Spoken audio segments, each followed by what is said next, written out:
You're watching Talk with Audrey. Welcome back. According to the National Kidney Foundation, more than 37 million adults in the U.S. are estimated to have chronic kidney disease, or CKD. Yet most, that's 90%, have no idea that their kidneys may be impaired. Kathleen Belmonte, Chief Nursing Officer at Fresenius Medical Care North America, and Maria Jimenez, a kidney transplant recipient and kidney care advocate, join me now to talk about the warning signs and treatment options. Welcome. Thanks for having us, Audrey. Thank you. Kathleen, what are some of the signs and symptoms of chronic kidney disease?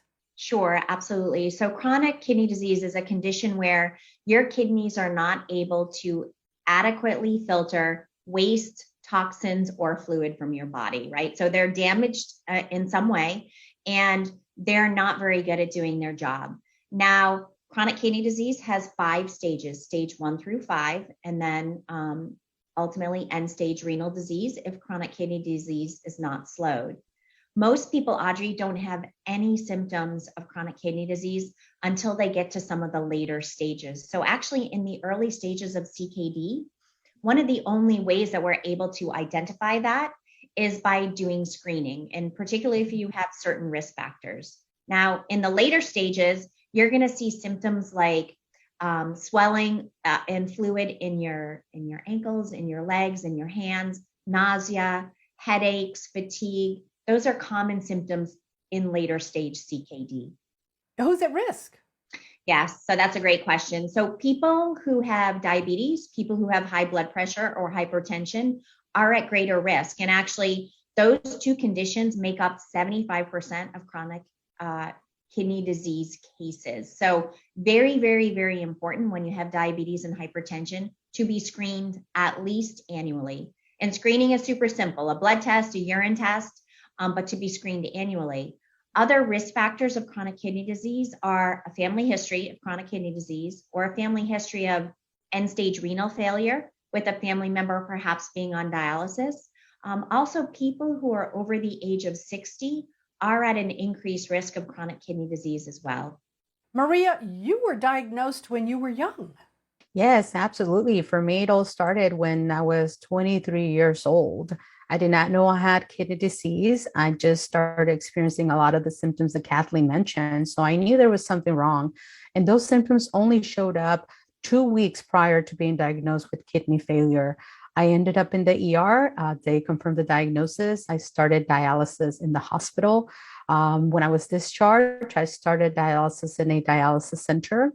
And I did that for 5 years. And after a lot of hesitation and a lot of encouragement from my doctor and my care team, I decided to transition to home hemodialysis, which was an incredible life-changing experience. I was able to feel better, more energy. Certainly my overall health improved.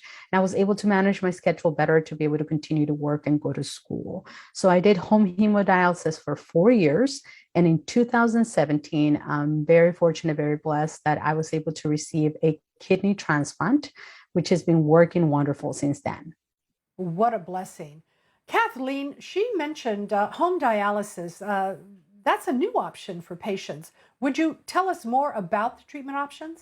Yeah, I absolutely can tell you about treatment options. So actually home therapy modalities, they're not a new option, but I think it's not as common an option in the United States, Chloe. So home therapy modalities are really important. So you heard Maria talk about home hemodialysis. There's also peritoneal dialysis as a home therapy modality option.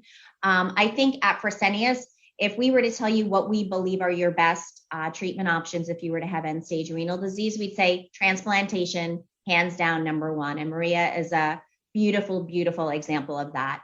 Then we would say followed by a home therapy modality option. It gives a lot of people flexibility in being able to manage and care for themselves in their home environment, and they actually feel terrific. So Maria told you that was life-changing. That was a game changer for her.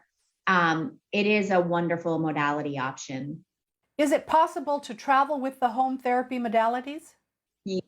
Yes, 100%. And Maria may comment here, but you can, when you have a home therapy modality, you can pack up and you can go on the road. You can travel. It gives you a lot of flexibility because you're right. If you are on an in-center hemodialysis modality, Chloe, what happens is you do have to make an appointment and you have to be able to have a point A and a point B.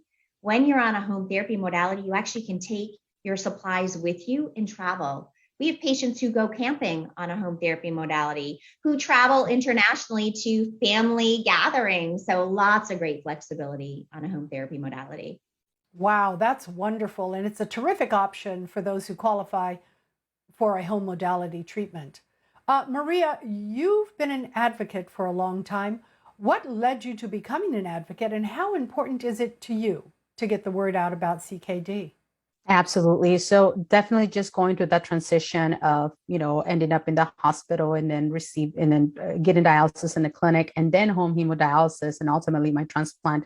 That whole journey was what inspired me to become an advocate. I am very passionate about sharing my story. I'm very passionate about educating patients on their options, educating patients on chronic kidney disease and being able to empower them and being able to encourage them. Kathleen, where can we go for some more information? If you would like more information, we've created a great resource page at freseniuskidneycare.com. So Fresenius is Fresenius Kidney Care, all one word. I know that's a big mouthful, but freseniuskidneycare.com. There is a landing page there that will give you some great information about kidney disease and also about options as well. As always, you should check with your doctor or your healthcare provider. And I want to thank you both for joining me and Maria for sharing your story.